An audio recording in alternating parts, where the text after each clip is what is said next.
If we want to add this section over here, the code section, we simply have to click either over here in the structure or on those dots over here. Then we have the layout settings over here, the style settings over here, and the advanced settings over here. At the advanced settings, we can see that the margin is set to percentage and has 15% margin at the top. That's the distance between this section, this container, and this one. So this distance. And it has a padding set to percentage, 5 to the left and 5 to the right.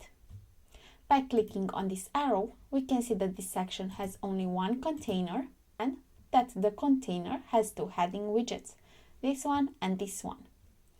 So this color that we see, this light gray, is the background for this container, and this yellow that we see over here is the border of the container. So by staying on the container settings, either by clicking over here to container or on this icon over here, we can see the width, the minimum height, the direction of the item, justifying content, and so on. By going to the style, we can see the background color over here. We can also use a global color if we want to.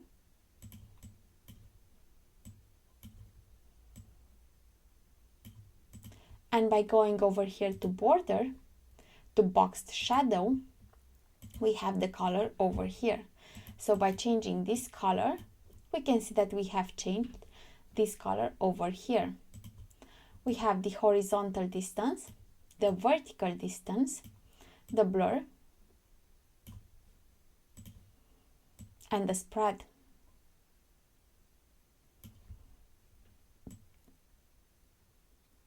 So that's how you can customize this color over here.